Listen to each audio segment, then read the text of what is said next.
Hey, it's Sandra. Welcome to another episode of Asexualise, my asexual life. This is a place to be for education about asexuality, entertainment, information, and lifestyle videos and vlogs. Today, I have a movie review for you. Usually, I do no sex movie reviews because I'm an asexual who's sex repulsed, but I have to give you a trigger warning, and that is Deadpool and Wolverine movie does have very sexually explicit language and sexual references in it. I am going to spoil the movie for you now, so if you haven't watched it yet and you don't like spoilers, please do not watch this video until after you have seen it. However, if you love spoilers, you want to know what it's all about, then I can tell you right now. First of all, other than the fact I'm a sex repulsed asexual, I don't actually like Deadpool in and of themselves. So I saw the first Deadpool movie and I hated it. It was full of sex, full of really strong violence and bad language, and I had all those components that I really hated. And I think it was like set in a brothel. It was really, really horrible. Hello, Lee. Yay, I've missed your lives. Oh, thank you. It's nice to be back. Yeah, I was off most of last week doing a challenge. I still haven't finished writing the Asexuality book yet, but I'm still working on it. But yes. Thank you. Glad you missed my lives. It's nice to be back. So, yeah, to continue. So I I didn't like the first Deadpool movie. For that reason, I did not watch the second Deadpool movie. I was really so fed up with the first Deadpool movie, and it really kind of grinded on me. I didn't like the Deadpool character at all. I think he's meant to be like an anti-hero, but I really didn't like it. So I'm like, there's no way I'm watching the second. Some people can't be like that. If they've seen one movie, they have to see the second. They can't see the second without watching the first. I'm not like that. So I can go into any series of movies, if you like, and watch one in and of its own right, no matter where it is in the series. I know a lot of people, for example, who are on the autistic spectrum, they have to watch things in sequence in series. I'm not sure if that's the same with all autistic people. Every autistic person is different, but I do know from the people I've known that they have to do things a lot of the time in sequences and watch like a whole series together, and sometimes they just can't dip into the middle of a series, for example. So I saw Deadpool 1, not Deadpool 2. Now, I wasn't going to see this movie. I've been putting off seeing Deadpool and Wolverine for the fact that I do not like Deadpool, but I like Wolverine. And so for a long, long time, I've been putting off. I mean, when I say a long, long time, obviously it's still a newish film out, but I think it's been out for a few weeks now. And I've been putting it off and putting it off. But I go on a self date every week. I basically give my word to myself that I'll self date myself. And I make that a regular practice. There's been the odd occasion I've had to move that date because I'm seeing a friend, for example, on a Sunday, or there's an event taking place that only happens to be on a Sunday, then I need to shift that self date to another day. But in general, I try to stick to Sundays as my self date day. And so I made sure I went to watch a movie, and I decided this was my favorite movie, even though I wasn't really going to watch it because I really don't like Deadpool. Favorite movie to watch out of all of them. They were pretty because there's two other movies that I've seen. Like there's Inside Out 2 that I've seen is absolutely brilliant. Despicable Me 2's amazing. Incredible movies. Go and see those if you haven't already. But the rest were like horror movies. There's one movie, and I'm not sure it's a horror or thriller. And it does look really good, but it's one of those that would mess your mind up. So I'm not sure if I could go and see that or not, because it's quite violent, quite bloody, and it's very mind manipulating thing. So I'm not sure. Well, it's a thriller, psychological thriller. So I don't know if you want to call it mind manipulating or mind confusion, but I'm not sure if I could see that. But the rest are pretty much horrors, and I'm like, I can't stand horror. And the film I looked up, some people are saying it's horror, other people are saying it's a psychological thriller. So the psychological thrillers can border on horror anyway. So I have to be very careful with them. But because I'm a person who is very self aware, it's very important to be aware of what you put in your mind, or what time of day you're putting it in, what you're watching, how it affects your emotions, your body, your physiology, and your mental health. A lot of people, they just watch things and they're kind of oblivious to anything affecting them. right? There's a lot of asexuals who watch horror, for example, and there's some people are like, well, there was one person I think that commented a while ago on this channel saying something to me like, "Oh, well, I'm not sensitive," implying that I'm sensitive, like it's a bad thing, which it isn't.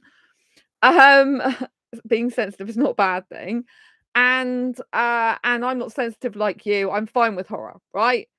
But they missed my point. The point I made in that video was the fact that we got to be very conscious of what we put into our brain because we're watching death, destruction, rape, murder, all this type of thing. A lot of which is in horror movies, for example. We are feeding our mind with negativity. And a lot of the people that watch those type of movies, you'll probably often find they are depressed quite a lot. It doesn't matter. It doesn't mean to say everyone is depressed who watches horror movies, but you'll find quite a lot of depressed people, I think, will watch horror movies and things with negative stuff in them, and that feeds their negative mind, which then keeps them in a depressed state. So you've got to really be very self-aware and conscious of what you're watching. If you do go to watch something like that, you've got to make sure you know what you're watching, you're mentally prepared for it as much as possible, and you have safeguards in place to be able to change your mindset around and to be able to protect your mind as much as possible while still trying to enjoy it in the sense of entertainment, if you like. So this requires a lot of self-consciousness, because I'm a very self-conscious. I don't mean self-conscious as in, oh, everyone's looking at me. I mean consciousness of self, as in self-awareness. So movies and things do affect us, but I was like not realizing this years ago. I was like a soap addict years ago. I used to watch the TV all the time years ago. It wasn't until 2012 that I got my eyes woken up in the entrepreneur space to the fact that what we put in our minds, our ears, what we read, what we consume in an auditory fashion, in a visual fashion, in a reading fashion, all of these senses do affect us. So that's when I started to have to wean myself off television and the news, and I don't watch TV now. I don't have a TV license, which is great. There's a lot more productive things we can be doing with our time. So I went to consciously watch this, and I thought, I don't like Deadpool, and there's going to be bits of this movie that I'm really probably going to hate, and I really don't like. So I had to mentally prepare myself for that, right? And I think if you are a person like me that doesn't like that doesn't like, how can I put it, really gritty, gratuitous violence, I would say, then you'll probably find this film very hard to digest in terms of watching. I'm really proud of myself for being able to get myself in such a good mental state to be able to block out a lot of the stuff that was going on, but it was like a massacre. This whole film, a lot of it was like a complete blood massacre. So I have to warn you about that, right? There was moments obviously that wasn't like that, so I was able to breathe, I was able to get on with the storyline, but there is sustained periods of slashing and blood going everywhere. It's great for fans who love that type of thing about Wolverine, expect it of Deadpool. I expect diehard fans of Deadpool absolutely loved that movie. There was loads of swearing in it, loads of talking about sex and sexual references, very hardcore, a lot about gays and about private parts and pushing private parts again. It's very, you got to be very careful because there's a lot of stuff in there that could be considered sexual abuse in terms of language. Like in terms of Deadpool was talking about stuff about being like against Wolverine, and there was having conversations about genitalia basically and being shoved up against each other, and there was a lot of the camera pointing at Deadpool's bum and genitalia areas and stuff like this. And so, for someone who's sex repulsed and really doesn't like sex, you have to put your armor on in this stuff, right? You have to put your strong armor on. I was able to, a lot of the time, because it was so violent, I was able to try and focus more on their weapons rather than actually what they did with them. And then the rest of the time was looking at the ceiling and looking at the floor. but I was aware of what they were doing because you can't really miss it. It splats everywhere, so it is in your peripheral vision. Do you know what I mean? So it's not for the faint-hearted. I wouldn't say this film at all. I'm glad that I equipped myself with knowing that it was going to be hardcore. It was well, what can I say? It didn't let me down on that point of view. It was hardcore, but I was prepared for it, thank God. So it didn't affect me as badly as it would have done had I not prepared myself for that type of stuff. But it was like, it must have been like they got Deadpool 1 and Deadpool 2 and thought, how can we make it more gratuitous and violence? How can we make it more sexual? How can we make it like complete Deadpool insanity, if you like, and we'll splat it all very visually in this movie. And if people are into, I've done media studies at college, and if people are into stylism and um, looking at black and white and color and how things mix together and the angles of the camera and the way it's done, and anyone who's like thinking about that context and likes Deadpool and Wolverine, all the slashing stuff, which I don't like, but anyone who likes that will probably think this is a very good, well thought graphic movie from a stylistic camera angle point of view and color modality. I'm talking in some big cinematographic. I just made up a word. I'm talking in some big cinema type of language at the moment. I'm good at making up words as well on the spot. I should create a new dictionary of these fantastic words. So the story starts off. You ready for this? I am going to spoil it. The story starts off. I won't tell you every single little detail, but basically, Deadpool goes to the grave of Wolverine. So I didn't know that Wolverine had died in a previous movie. I didn't see that movie. And so you find out in this movie that Wolverine died and he died saving this girl, who I believe is a mutant. And so you can correct me on any of this stuff because I haven't seen that movie, but I know that he's meant to have died saving this girl, right?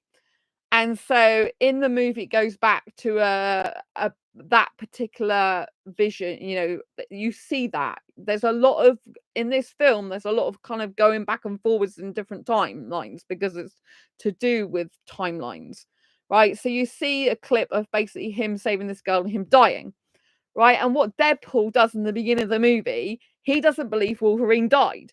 So he goes to his grave and he literally, this is so gross, he digs up the grave and he pulls out this skeleton that's that's mostly skeleton, but still got Wolverine's like metal makeup, you know, like his hands, and it looks like all his bones are all metal as well, which I didn't actually know.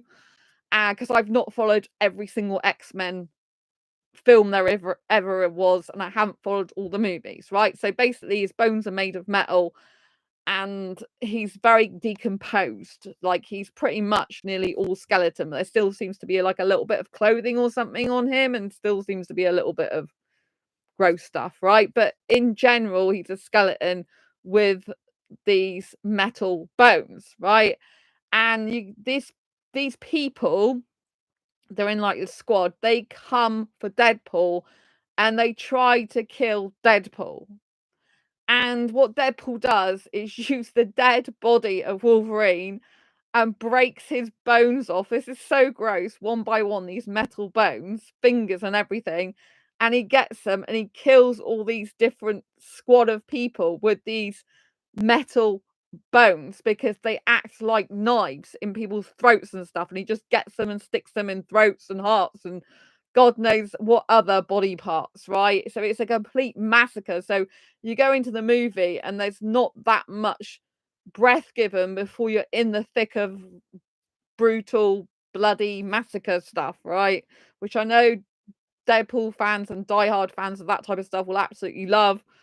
But for me, it was hardcore. But I was trying to focus on the different fingers and the different bones and looking different places. But you can, you know, you can't completely get everything out of your eye, you know, so you know what he's doing. And it's, you know, for people who like that type of thing, they'll think it's an amazing storyline. I mean, who'd have thought digging up an old body and using the body parts of Wolverine in silver metal to kill people? Who would think about that? It's quite genius in the sense of like a storyline, I guess, for Deadpool and Marvel. And it's very interesting because throughout the movie, they kept making references to the fact that Fox killed Wolverine off, and now Disney's taken over. And so in this movie, Deadpool, wait for it, brings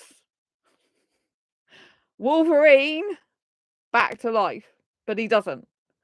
So he doesn't bring that Wolverine back to life. So that Wolverine in the present day is dead, and he thought he wasn't. He's used his body parts to kill off this squad. However, what happens in a nutshell next is you see the fact that he's trying to change his life. Deadpool is. He's got a woman he's interested in. They're friends. He's romantically interested. I think it used to be his girlfriend, and she's now seeing someone else. I couldn't work out because I haven't seen all the Deadpool movies where that used to be his girlfriend, or is it someone he just fantasized about being his girlfriend? But from what I've seen of the movie as it goes on, and he remembers things with her, it seems like she used to be a girlfriend of his at one point, and now she's not anymore. And so anyway, he's with this girl, this woman who he likes and really wants a relationship with, and he's with these friends, and he gets a normal job, and he works selling cars for this guy called Paul. And he's in the middle of doing all this, and he's having a party, he's having a birthday party, and all of a sudden you see this squad again, which is the same squad that he's meant to have already killed, coming to get him, because it's like going back in time. And then all of a sudden they pull him into this place, and then this is like a time continuum space. I can't remember what it's exactly called. I don't know if it's on, basically it's like a time continuum type of thing. It's got a special name, but it's to do with timelines, and it's to do with like altering the course of history. And it's got like multiple timelines, and basically this guy says he's from such and such an agency, and this timeline's going to be destroyed with all your friends and everything. You can't stop it from happening, but you can go back in time and you can be the hero you've always wanted to be in terms of saving something. I got a bit confused, to be honest, because this guy's corrupt anyway. He's not telling the truth. So basically, you find out he's selling Deadpool a lie by saying, you know, that you can be the hero you want to be, but you're gonna die, and making him think kind of like his friends and family will be fine. And then you find out that no, he's gonna die anyway. So what Deadpool is assigned to do is to go back and find Wolverine to help him. But instead of Wolverine helping them to like destroy the world, or if you like, as it is, this guy who sends them back, Deadpool actually tries to recruit Wolverine to help him to save his family, and tells Wolverine that he can go back in time and make things right with all the trouble he caused the X-Men, because it goes a lot into storyline. So it isn't just about gratuitous violence. There's a whole storyline where Deadpool actually does have a heart, and he has got friends, and this girl he loves, and he gets fed up of fighting at one point, tries to be normal, which he can't be, if you like. And so that goes parallel with the fact that he's going to find Wolverine in another timeline, because in this current timeline, Wolverine is dead.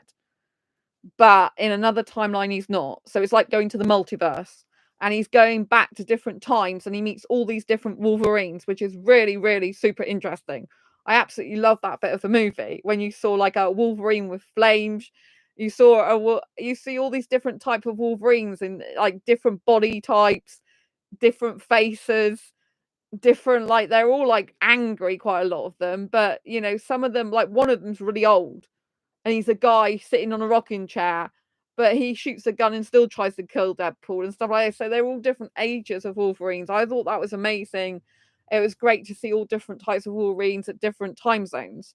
But the one that Deadpool happens to bring back for this guy, because this guy wants to recruit Deadpool and Wolverine to go back and be superheroes in a certain time, but they're going to die anyway. You find out they're all going to die anyway. But Deadpool tells Wolverine that you are going to be able to go back in time and save all the X-Men that you left to die.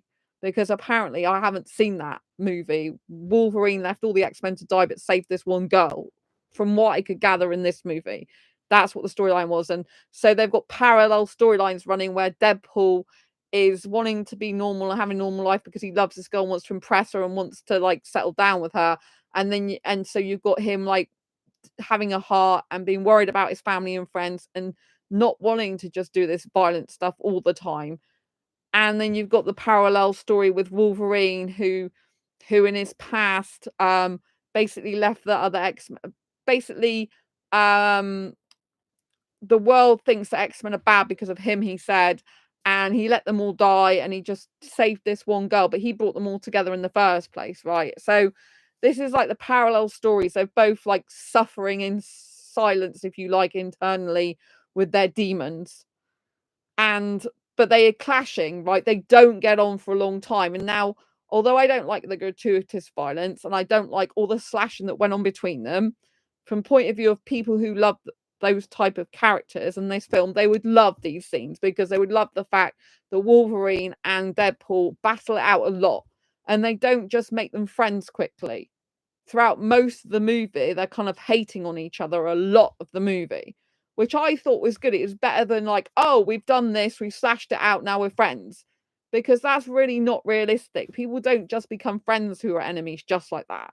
It takes time to become friends. It takes time to understand each other or to even get on with each other. It might never be friends, but you know what I mean? It takes time. If they just do some slashing up, it's like everything's all right now, I think it would be totally unbelievable. So they do this scene right later on where they do this fighting scene when they're first together, and it's a lot of fighting, but it's, to me, it's less violence with them two fighting because they're both kind of equals a lot of the time because their fighting is both like at the same level, you know, they're kind of competing on the same level. So for me, there's not one person who's got one thing that's got an unfair advantage, if you know what I mean. They're both as bad as each other in the sense of fighting a lot of the time.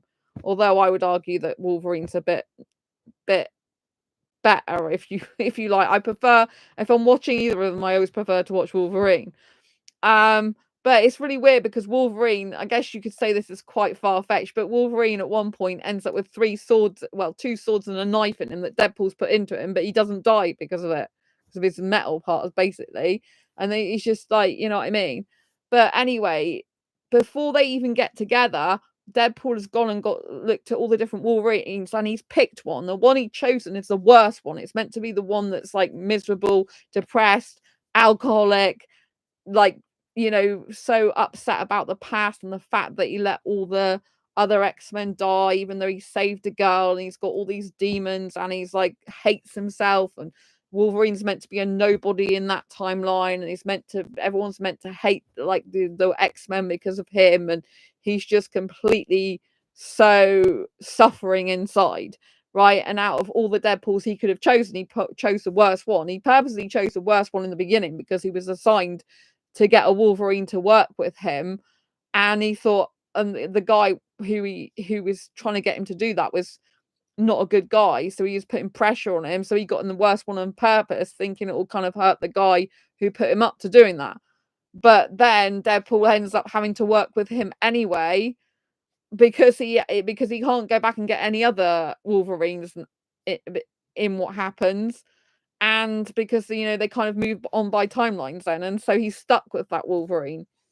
And a lot of the time the Wolverine doesn't give a shit, excuse my language, so he's like drinking and goes, I don't care, which kind of is better really in terms of him buddying up with Deadpool, because Deadpool will slash him and he's like, you know, he doesn't care what Deadpool does because he feels he's invincible. And when you see Deadpool and Wolverine and they're kind of like both pretty much invincible, although Wolverine says Deadpool can never die, so he's got the unfair advantage because Wolverine can die, then, you know, they're more equal. I just think that when they're fighting it's better because they're kind of, you don't kind of worry about either one of them as much because you know that they're equal and they can both fight it out between them and probably they'll both be okay. But they get really slashed up. At one point they're in a car together and they just decide to slash each other and there's just blood all over the car. It's pretty horrendous. I was kind of hard to watch. I'm like looking at the ceiling, looking at the floor and like thinking, oh my god, this is a bloodbath. Just don't really watch it, Sandra. Just pay attention to the outer stuff, like the ceiling and the floor. Just go like this. while they get on with it. So anyway, so as they go through the timeline, they go into this time in space, right? Timeline, multiverse. They go into this like multiverse, and you end up. It's very strange. There's some strange stuff other than this going on in this movie, right? They bring back old characters that you haven't seen for years. So I'm going on in the movie a bit. I haven't told you all the storyline because I think you can go and watch it for yourself. But they bring back old characters, and they have like this Mad Max scene going on, which is very strange. It's like they're like taking the mickey out of Fox quite a lot, because Fox, and Disney were battling that out for rights to different characters. And that's how come Deadpool and Wolverine have ended up in a movie together. And they're kind of taking the mickey out of Fox. I don't know how they get away with that, really. And you see like a Mad Max desert kind of scene, and then you see like the Fox, from the cinema, the company, you see the Fox sign like half chopped off on a Mad Max thing scene. It's very bizarre. There's a lot of weird stuff going on in this movie. If you like bizarre, then you'll like this movie probably, especially if you like anti-heroes and stuff like that. So anyway, in this kind of like Mad Max saga scene, it's really weird. They bring characters that I haven't seen before. I presume they're from Mad Max or similar type of era. And correct me if I'm wrong, because I don't know the Mad Max saga. I don't watch it, right? But they also bring Johnny back from Fantastic Four. So Captain America is really interesting because Deadpool, I don't know if you know, but in Deadpool movies and in this movie, Deadpool talks to the camera. So although he's in the movie, he's also narrating some of it, speaking to the camera, saying about Fox, like Fox lost blah blah blah, or Fox killed Wolverine, Disney's brought him back, the story and all this lot. So it's like he's talking about the actor Hugh Jackman. I think he mentions Hugh at one time, and then he mentions he's Wolverine. So he kind of talks about the actor and the fact that he's Wolverine. He talks about Hugh and Wolverine. So I always think that's weird when they do that in a movie. They'll like bring real life into a movie whilst also blending it with the character of the storyline they're in. I find that very fascinating. So anyway, in this movie, they said, "Oh yeah, it's Captain America," and then this guy who is usually would play Captain America, he ends up going on fire, and he's one of the Fantastic Four because he played the guy in the Fantastic Four. I think it's Johnny, and so he is the guy from the Fantastic Four in this movie. He's not playing Captain America, and I thought that's really interesting. They're like, "Oh, we've got the wrong movie." And so we got the wrong movie character. So yeah, it's quite interesting. They thought he'd bring Captain America back, and they brought the Fantastic Four character back, played by the same guy. So that was really interesting. And what happens in this Mad Max kind of scenario, there's Wolverine and there's Deadpool, and there's this person who says there's Xavier's twin. I think they're Xavier's twin, the female version, if you like, but they're more androgynous looking. So I don't know if they're meant to be female or not, but they're Xavier's twin. But unlike Xavier, who can read minds without touching, she has to grab hold. I say it's a she, but whatever gender you think it is, this person, entity, being, who's Xavier's twin, has to go around and actually put their fingers in someone's brain to read it. So it's really gross. So you see, in some of the movie, I tried to look away at quite a lot of this. You see her put I'm saying her, but whatever gender, you see that person put their fingers in the person's brain, and they're like, sometimes you see them just poking, and then towards the end you see them putting their hand actually in the person's brain. It's disgusting, but they don't have a heart, so they have no heart whatsoever. I hope I'm getting all this correct, because I do not watch all the X-Men movies. So if I'm getting anything in the list wrong, please post them in the comments below, and everyone can read the comments to check that I'm getting this right, because I am not a person who watches all the X-Men, right? I haven't seen all the series. So anyway, this person, who I think is a she, but I didn't actually, I better not say a gender, but anyway, this being, I might refer to them as a she, but do whatever you like with the gender. This person, they mind read like that anyway. So this person has no heart. They don't care about killing. They don't care about bloodshed. And Johnny, who's the Fantastic Five, ends up with her literally zapping him. So he dies, but instead of dying normally, all his skin melts away from him and all his guts come out. It's disgusting. It's really, really disgusting. If you like disgusting films, you'll love this movie because there's so much disgusting stuff in it. I'm like, this is so gross. I didn't expect to see that. I just expected to see a disintegration, not all the like flesh and guts going everywhere and disgusting stuff like that. It's really hardcore.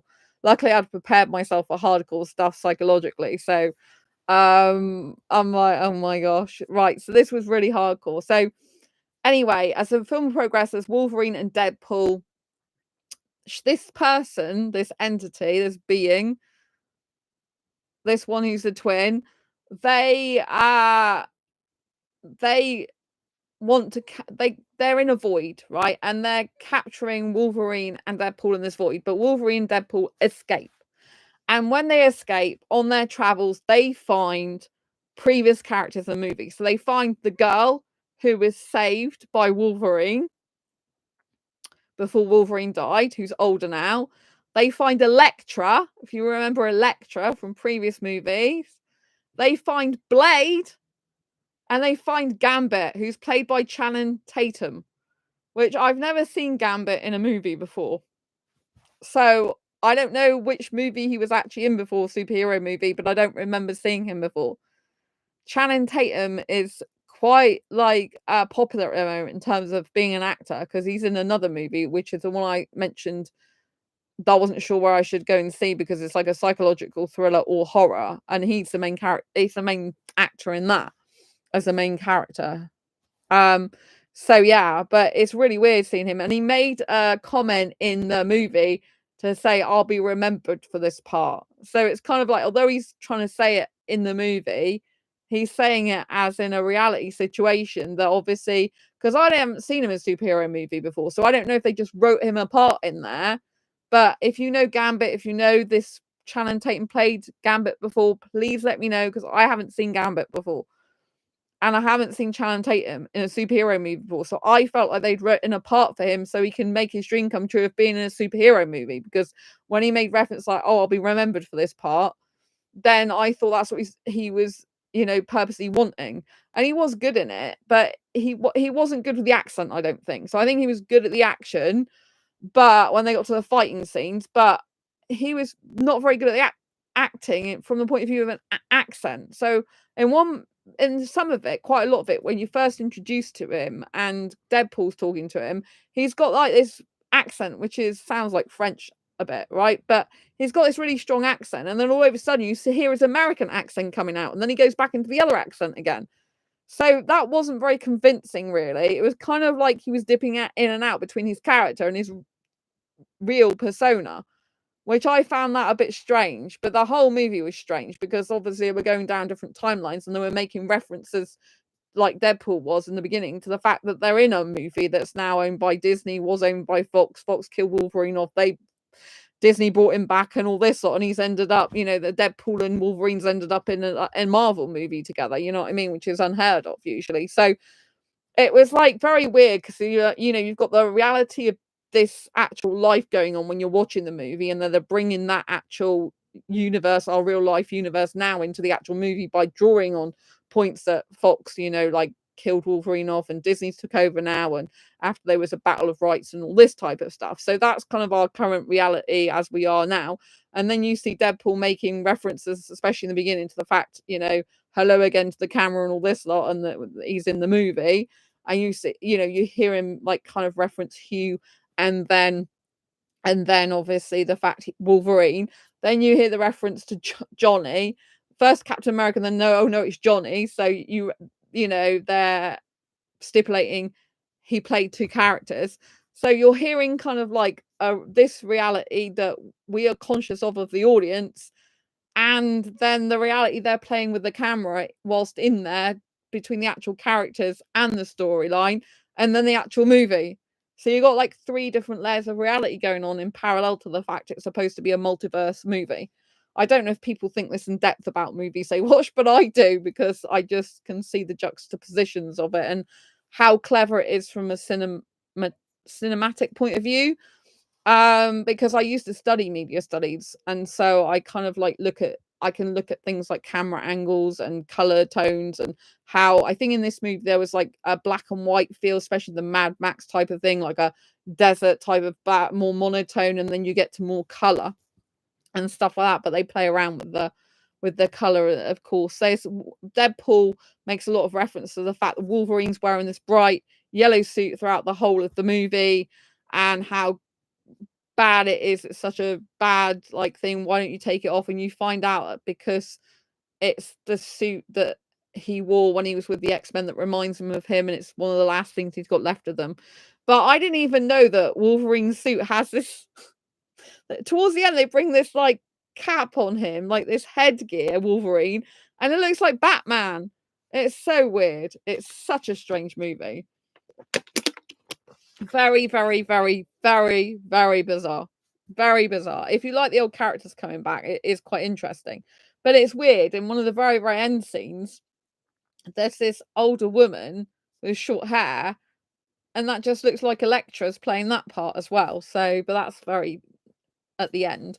I haven't really told you the storyline. I think you can watch it yourself. But basically they're out of the void, Wolverine and Deadpool, then they recruit these past superheroes, if you like, to come back and be the superhero they were always born to be, rather than the forgotten heroes that people seem to have forgotten in the cinema. Because they make reference to like, everyone's forgotten about us and our characters, you know, we're just basically left there in time and space, and we've not, you know, we don't, no one's like really raving about us like they are obviously the Avengers.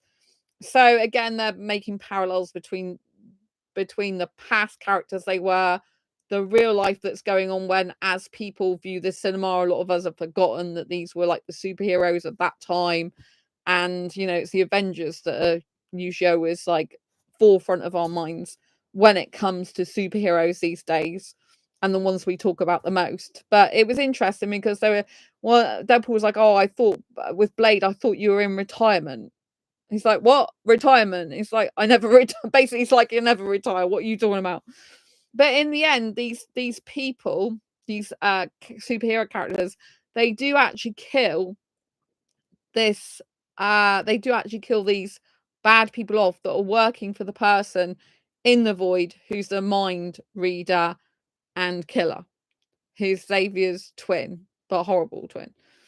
And so the superheroes are battling and killing the baddies, while Wolverine and Deadpool are granted a quick timeline entry point to get out of the void again.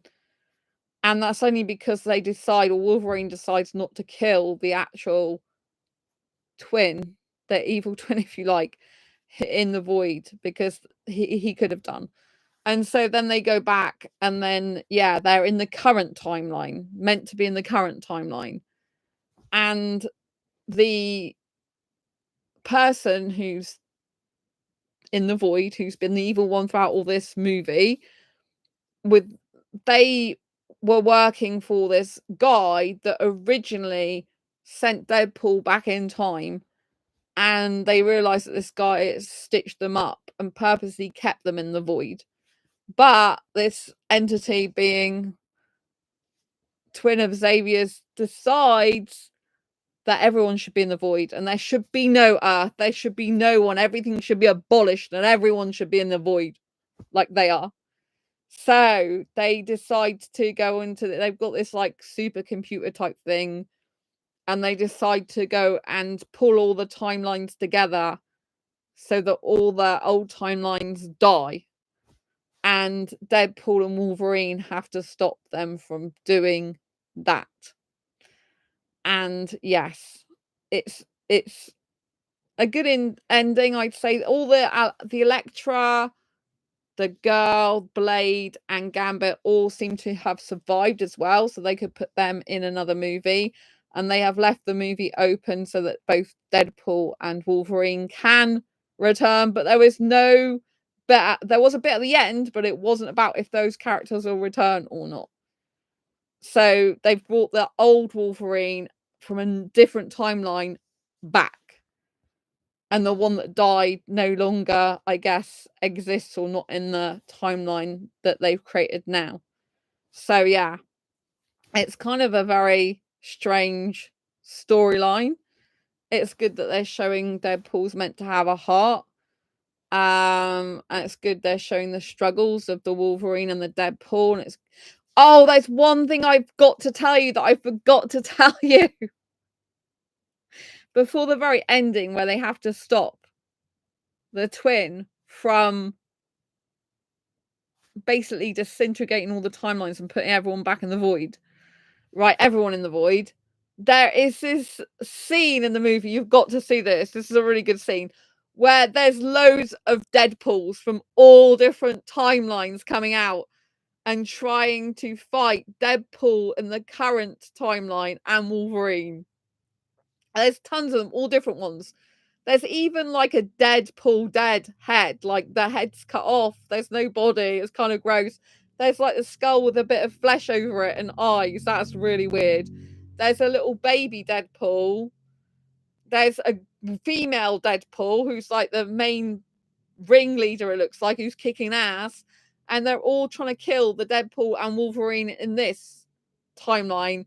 And Wolverine likes the idea of killing Deadpool because he can't stand Deadpool throughout nearly all the movie.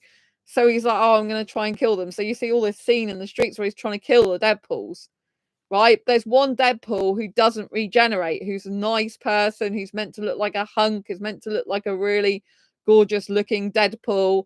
And in part of the movie, that Deadpool helped Wolverine and Deadpool escape in a car. And it's meant to be like flower power type person, doesn't harm anyone. But this one doesn't regenerate. But all the rest, like pretty much, I think it's all the rest, they all regenerate. So they're all dead women and then they all come back to life.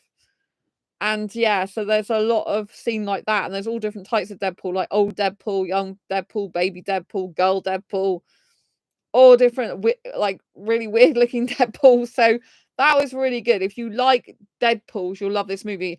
I guess for anyone who loves Wolverine and loves Deadpool, there are lots of different Wolverines in the beginning of the movie and there are lots of different Deadpools towards the end.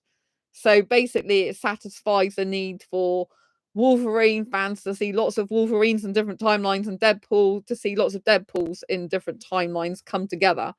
The Wolverines are in different timelines. They stay in the different timelines, but the Deadpools have all come from from different timelines into the current timeline. So you see them battle it out at the end.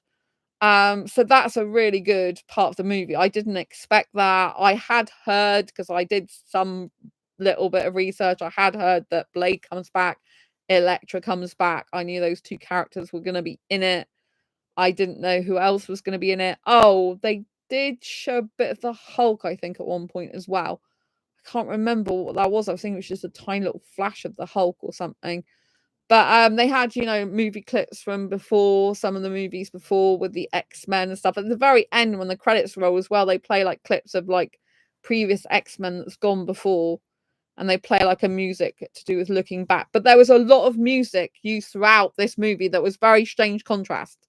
So one of the songs in the movie was Madonna, Like a Prayer. So that's kind of weird because you've got Like a Prayer, which is kind of religious, if you like, but it's also like got massacre killing going on at the same time. There's another song which is, I think it's like a love type of song. I can't remember who sings it. Is it Backstreet Boys or something like that? I can't remember. It's like a boy band song, I think. Or is it Blue? It's a boy band song, I think. So, you've got the kind of these really weird songs. They reminds me a bit of Guardians of the Galaxy when they play that strange music. It's not my favorite part of Guardians of the Galaxy. It kind of makes me feel weird because it's kind of like, it just doesn't, to me, it doesn't really go with the movie, but people love that. They think it's cool. And so there was kind of like music like that going on, I'd say, that doesn't, in my mind, go really with the movie. Like they played Grease they played stuff from Grease, the movie Grease, in the middle of Wolverine and Deadpool slashing each other up in the car. That was really, really, really strange. I'm like, what the hell are they doing?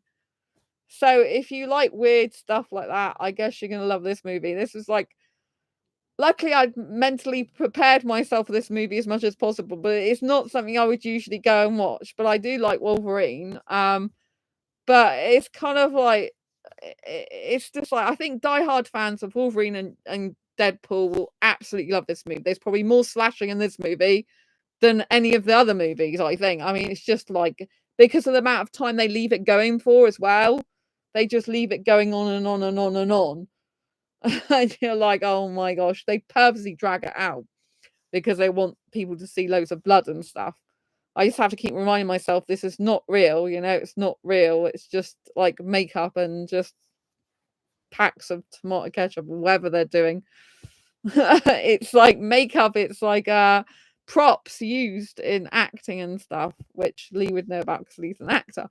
But obviously I do have some knowledge myself. I have done a bit of acting myself, and I do know some knowledge about that type of thing. So yeah, I just like, I'm like, oh my gosh. But I think if you like Deadpool and Wolverine, especially if you like both of them, I would go and say watch it. I didn't like all the sexual connotations and sexual stuff. There was lots of it. And to my mind, some of that can be very sexually abusive type of stuff, like, because it's too much sex stuff, about like putting your genitals against another person and, like this type of thing. And it's not really called for. It's like Deadpool just decides to spout his mouth off, There's a lot of references to being gay and Deadpool like attracting gay guys and getting hard-ons over him and all this lot. There's a lot of stuff to do with Deadpool's butt and Deadpool's genitals. And when they bring the Deadpools out, but all the other Deadpools, they keep making the anatomy bigger on some of them down below. I'm like, am I meant to be seeing this? Is it meant to be bigger? Must have stuffed a little pin cushions or something down there. I don't know what they were doing. But you know what I mean? It's so sexual. There's so much sexual stuff. And it was like there's one point where, the guy who plays the Fantastic Four at the very end, he in the credits, he, the one that basically the twins skinned alive by disintegrating them with all their guts and their skin dropping to the floor and their body just collapsing out their skin and guts, like skinned alive, basically, just like that. I can't even think what I'm saying now because it just puts me off talking about it. But I can't even remember what I was going to say, but it's just so gross. But if you love gross stuff, you're going to love this movie because it's perfect for you, right? You know what I mean? If you love gratuitous violence, if you love Deadpool, if you love slashing as much as possible, if you love Wolverine, you love Deadpool, if you love the old characters coming back, if you love multiverse stuff, if you love like weird music going, music and actions like being completely the juxtaposition of each other, opposite of each other. If you love the stylistic stuff of different slashing going on at different angles and how it splats on a car, if you love the fact that the metal bones were going into people's like veins and heart and skull, yeah, you're gonna love this movie. If you don't care about sexual connotations, sexual innuendos, sexual references, people putting their genitalia and bums up each other, whatever, if you don't mind that, you're gonna be fine with this movie. So basically, if you don't mind any of that horrible stuff, you're going to enjoy it a lot. And if you love Wolverine and Deadpool and you're really diehard fans of both of them, you'll probably absolutely adore this movie. Me personally, I if I took away all the the blood, the guts, and the violence, which is pretty much the majority of the movie, I would say it's okay film. I liked watching Wolverine. I'm not really keen on Deadpool. I was able to tolerate Deadpool in this movie and not be completely hating on him, because usually I hate the person, I hate the character, I just don't like it. It's just disgusting to me. But because they made him have a heart and you saw the softer side to him, and they had a lot of hardcore side to him, horrible side to him, but because they showed the fact that he has got a heart, he does care about the people he loves, and he wanted Wolverine to save the people he loves, basically, and that's why he got Wolverine to help him, and because you see that softer side to him, then they've made him a more lovable character, if you like, in this movie from that point of view, but then they've still contrasted it with all the violence that he has. So it's a very weird, strange movie.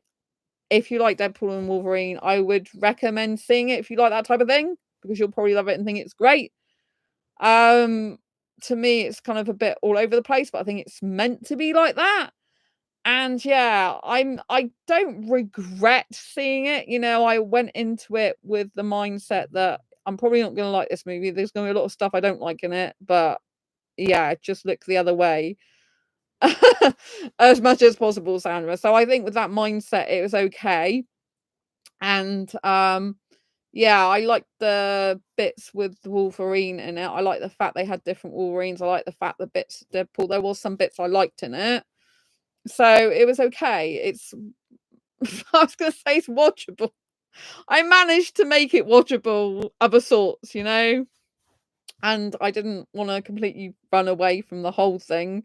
I was able to stay in the cinema, and but I didn't pay attention to all of it. Like I said, I was looking at the floor and the ceiling. We always have choices in life, and we can look away at these things as much as possible. You have to go. It was hard because that I did kind of, especially because I do movie reviews as well. Then it's kind of like I do need to know what's going on a bit for the storyline, but whilst also protecting my own mental energy and protecting my inner peace. You're not peaceful in that scenario. Do you know what I mean? You kind of have to psych your mind up to thinking this is going to be really bad. This is going to be very violent. This is going to be very horrible. There's going to be a lot of stuff I don't like it. There's going to be swearing, violence, sexual stuff in it I don't like. So you have to be prepared for that, Sandra. Are you prepared for this? You have to kind of say, yes, I'm prepared for it. I'm battling up myself, like protecting the mind as much as possible. I watched it in the day. I watched the 2 o'clock performance. So I think if you're going to watch something like that and you have got a sensitive mind, which if you've not watched that type of stuff or not exposing yourself to that type of stuff a lot, then your mind is going to be more geared towards understanding the sensitivity of it, understanding, like, if you watch that type of thing all the time, even though it affects you, you're not really going to notice it. It's going to be more on a subconscious level. But if you purposely don't watch that type of thing usually, and you know how it affects you, you're going to notice it. But because I watched it in the day and I had hours later on where I was doing other things, distracting my mind. At first, I did a little bit of shopping, food shopping, and then I went out to the cathedral and just rested there for a bit before going home. And then I was doing a lot of other things. I was doing a lot of reading last night of a book online. So to go with the publishing challenge I've just been doing. So all those things, and having a daytime movie was better because my brain had time to recover before sleep. Actually, I don't think I went to sleep like 5 a.m. this morning, but my brain had time to recover. And yeah, I think I fell asleep with the lights on, because sometimes it's better for me to have more lights on when I've watched a movie like that, because it can imprint on your brain. But because I got so engrossed in this book, I read half of a book, which I don't usually do in a night. Then I was reading like 150 pages of a 300 and something book. So I don't usually do that, but because I got so engrossed in other things and my mind was off it, and I didn't pay attention to all of it, because if I'd have looked at that full on, all of it, then it would have really grossed my mind out, because it's bad enough when you're in the car and you see Deadpool is strapped up, Wolverine strapped Deadpool up with like the seat belts or whatever, and they're just in a car splattered full of blood, and at that point it looks like they're unconscious.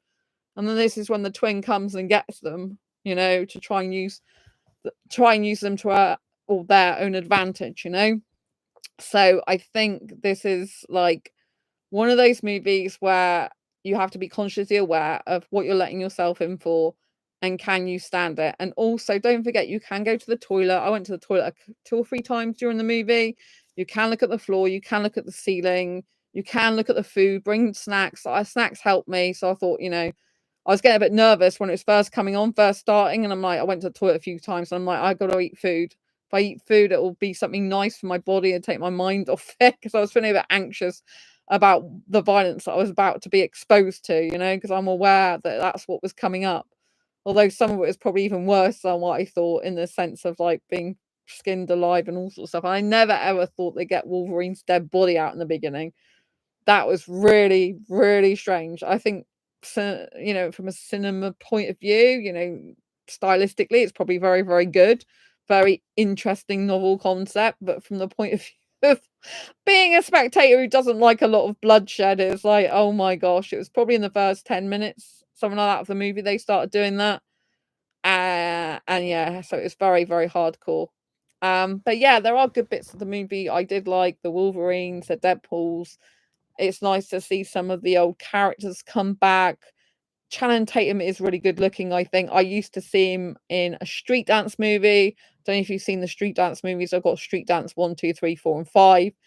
Think he's in number 2. I think he might be in 1 and 2.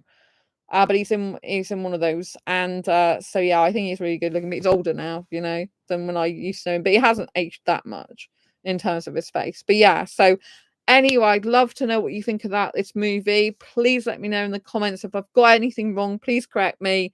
Everyone can see the comments. They can always go and check below to see if anyone's correcting me on anything, because I do not watch all the X-Men movies. I did not watch all the X-Men movies, so I don't know about everything. And I don't even remember Gambit in any of the previous movies. I don't know about Mad Max Saga. So any of this, you can please correct me on if I've got it wrong. Just comment down below. And yeah, I'll see you on the next video live stream. If you like this movie review, if you've got anything insightful, useful, helpful, novel, entertainment out of it, please give it a thumbs up. As always, I appreciate you for being here. If you like superheroes, don't forget to get my fibromyalgia self-help handbook. How to manage fibromyalgia to have less pain, more energy, and feel happier like a superhero rock star. Here is my Ace Fiber Girl outfit. So I have a real outfit. And yeah, this is my superhero style book. It's an autobiographical account of how I manage my life. And it is like a personal development book in disguise. So if you want advice on how to live your best life and reduce pain in multiple aspects of your life, please get a copy of this book. You should really enjoy it, even if for the entertainment of how the chapters are divided up into superhero stuff. It's really good. And also Confessions of a Hyper-Romantic Asexual and Asexual Perspectives are my best-selling asexual books. So please grab copies of those. Lee, great review. Thanks for that with a star. Oh, thank you, Lee. That's wonderful. Thumbs up would be good as well. And I appreciate you, as always, being here, Lee. Appreciate everyone. I'll see you soon next video live stream. Don't forget to subscribe if you haven't already. And hit that bell icon so you never miss an episode. I'm actually out with a friend tomorrow evening. And so this is a new friend I'm seeing in person. So I've known them for a while. But they used to work at a place I used to go to. They used to work at Nando's. And now they're not anymore. I saw them the other day. And so I'm going to be meeting them. So I'm not sure that I'm going to be able to stream tomorrow night because of that, because I'm going to be with them, but it's going to be great. And I'll see you soon next live stream. I will be back. Look at the vlogs as well on this channel. Lots of love. Take care. Glad you enjoyed it. Thanks for the thumbs up. Bye.